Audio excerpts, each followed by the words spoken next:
ஒரு குட்டி கதை சொல்லட்டுமா?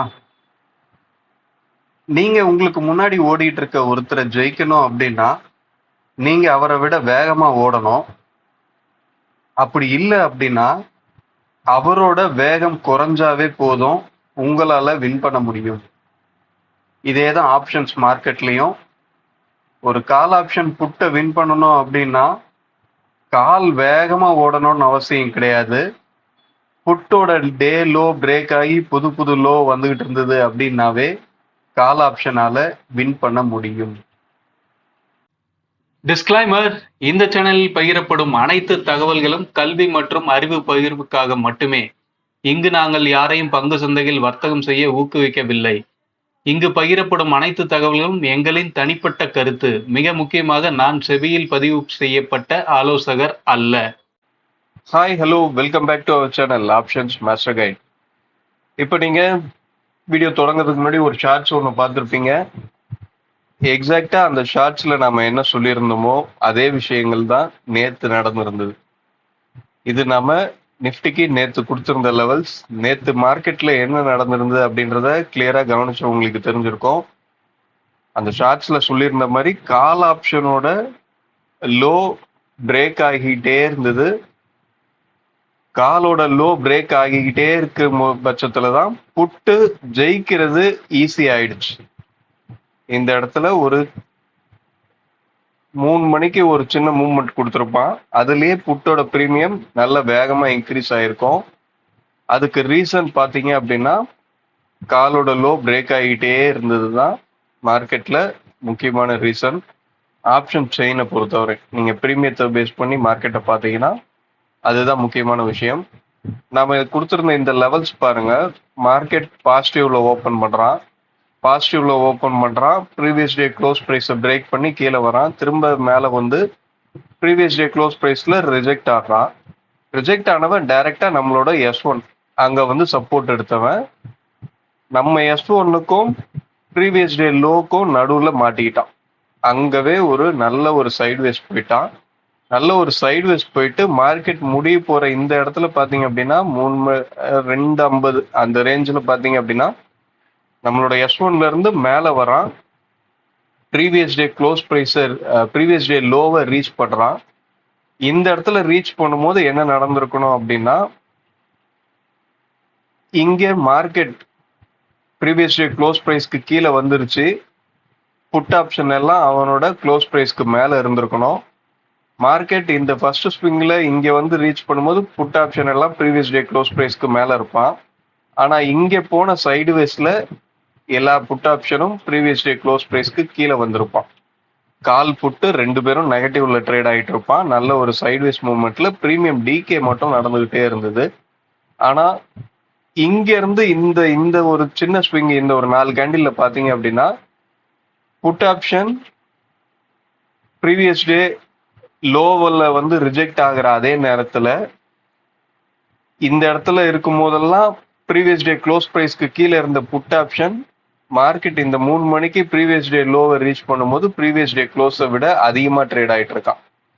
அப்பவே நீங்க கரெக்டா பார்த்து உங்களுக்கு தெரிஞ்சிருக்கும் இந்த S1 பிரேக் ஆகி மார்க்கெட் கீழே வரும் அப்படின்றது. மார்க்கெட் அந்த 3 மணி என்ட்ரியும் கிளியரா ஒரு பிரேக் அவுட்ல எல்லா லாஜிக்கோட தான் மார்க்கெட்ல நடந்தது. பிரேக் அவுட் கொடுத்தவன் டைரக்டா வந்து டார்கெட்டை ரீச் பண்ணிட்டான். நம்ம அதுவும் இல்லாம என்ன சொல்லிட்டு இருந்தோம் அப்படின்னா 400 24,400 இந்த ஸ்ட்ரைக்குக்கு கீழேயும் பிரீமியம் சப்போர்ட்டும் கிடைக்கிற பட்சத்துல மார்க்கெட் நல்ல ஒரு டவுன் சைட் மூவ்மெண்ட் கிடைக்கும் அப்படின்றத சொல்லியிருந்தோம். ஸ்பாட் 24,400க்கு கீழே வந்துருச்சு, கீழவே சஸ்டெயின் ஆயிடுச்சு. ஆனா பிரீமியம் சப்போர்ட் இதுவரையிலும் கிடைக்கலை. ஆனா இப்போ இன்னைக்கு என்ன நடக்கும்?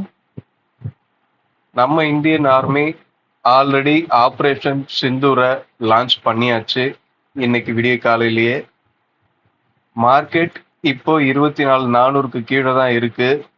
நாம சொல்லியிருந்த அதே லெவல் தான் இன்னைக்கும் மேக்சிமம் இருக்க போகுது. பிரீமியத்தை பொறுத்த வரையும் 24,400க்கு கீழே சஸ்டெயின் ஆகும்போது பிரீமியம் சப்போர்ட்டோட சேர்ந்து இருக்கும்போது மார்க்கெட்ல ஒரு நல்ல டவுன் சைட் மூவ் கிடைக்கிறதுக்கு வாய்ப்பா மாறப்போகுது. ஆனா இது எல்லாமே வெளியே இருந்து பாக்குறவங்க என்ன நினைச்சுக்க போறாங்க? மார்க்கெட் போர் பதட்டத்தால கீழே விழுந்துருச்சு அப்படின்றத தான் எல்லாரும் நினைச்சுக்க போறாங்க. ஆனா ரியல் ஃபேக்ட் பிரீமியம் என்ன சொல்ல போகுது, பிரீமியத்துல என்ன நடக்கணும் அப்படின்றத அது ஒவ்வொரு நாளும் சொல்லிக்கிட்டே தான் இருக்க போகுது.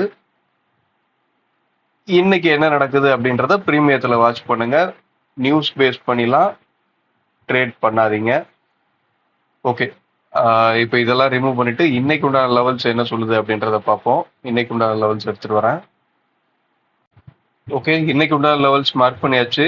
என்ன அப்படின்னா 24,507, 24,430, 24,272, 24,192.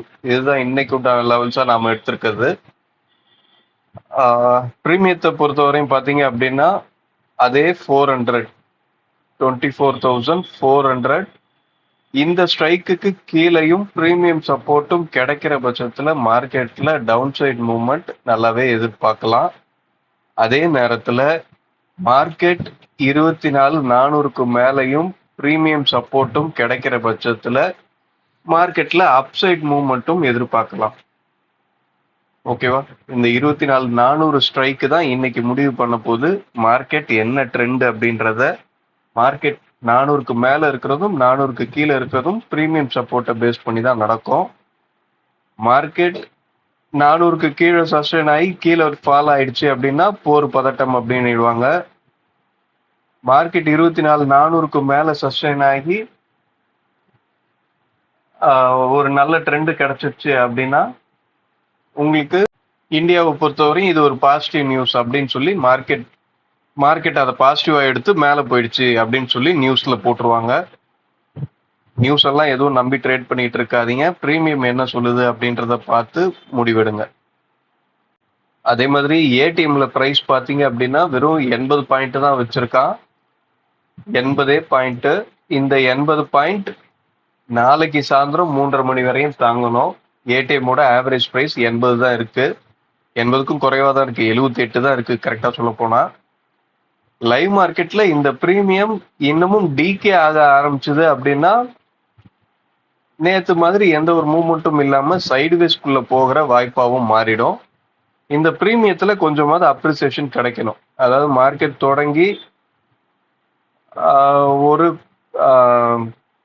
டிகே ஆகுது, ஒரு 50 பாயிண்ட் வரையும் டிகே ஆகுது அப்படின்னா திரும்ப அந்த 50 பாயிண்ட்ல இருந்து இன்க்ரீஸ் ஆகணும். பிளஸ் ஆகிட்டே போச்சு அப்படின்னா மார்க்கெட்ல மூவ்மெண்ட் வர ஆரம்பிக்கும். அப்படி இல்லை அப்படின்னா மார்க்கெட்ல சைட்வேஸ்குள்ள போய் ஒரே இடத்துல மார்க்கெட்டை முடிச்சிருவாங்க. ஏன் அப்படின்னா இந்த 78 அப்படின்றது ஒரு 70 பாயிண்ட் ரேஞ்ச், 65-70 பாயிண்ட் ரேஞ்ச் தான் ஒரு எக்ஸ்பைரி டே அன்னைக்கு நிஃப்டியில வச்சிருப்பான். நமக்கு எக்ஸ்பைரி டே நாளைக்கு தான். நாளைக்கை விட இன்னைக்கு ஒரு 10 பாயிண்ட் தான் எக்ஸ்ட்ரா வச்சிருக்கான். இதை கரைக்கிறது ரொம்ப சாதாரண விஷயம். மூவ்மெண்ட் பெருசா கொடுக்கணும் அப்படின்ற அவசியமும் இல்லாம போயிடும். பிரீமியம் என்ன நடக்குது அப்படின்றதையும் வாட்ச் பண்ணுங்க. ஓகே, வீடியோ பிடிச்சிருந்தா லைக் பண்ணுங்க, ஷேர் பண்ணுங்க. நம்மளோட இந்த ஸ்பாட் கோர்ஸ் ரெக்கார்டட் வீடியோ வேணும் அப்படின்றவங்க கீழே இருக்க வாட்ஸ்அப் நம்பருக்கு நம்மளை காண்டாக்ட் பண்ணுங்க. Recorded video price 2500. நாம இந்த ப்ரைஸ் எல்லாம் எப்படி எடுக்கிறோம், மார்க்கெட்ல சும்மாவே நாம ஒரு ஸ்ட்ரைக்கை எடுத்து அந்த ஸ்ட்ரைக்கோட க்ளோஸ் ப்ரைஸை ஆட் பண்ணியோ மைனஸ் பண்ணியோ இந்த லெவல்ஸ் எடுக்கல. அதுக்கு பின்னாடி ஒரு கிளியரான லாஜிக் இருக்கு. அது போக லைவ் மார்க்கெட்ல அந்த பிரீமியத்தை எப்படி நம்ம வாட்ச் பண்ணணும் அப்படின்ற விஷயமும் இருக்கு. அந்த லைன்ல ரெஸ்பாண்ட் ஆகுமா ஆகாதா அப்படின்றது தெரிஞ்சுக்கிறதுக்கு. ஸோ விருப்பம் இருக்கிறவங்க அந்த கோர்ஸை நீங்க எடுத்துக்கலாம். ஓகே, வீடியோ பிடிச்சிருந்தா லைக் பண்ணுங்க, ஷேர் பண்ணுங்க. ஸ்ட்ரைக் எல்லாம் இந்த ப்ரைஸ்லாம் எந்த ஸ்ட்ரைக்கை பேஸ் பண்ணி எடுத்திருக்கு அப்படின்றத கண்டுபிடிச்சவங்க கமெண்ட் பண்ணுங்க. அடுத்த வீடியோல சந்திப்போம். தேங்க்யூ, பாய்.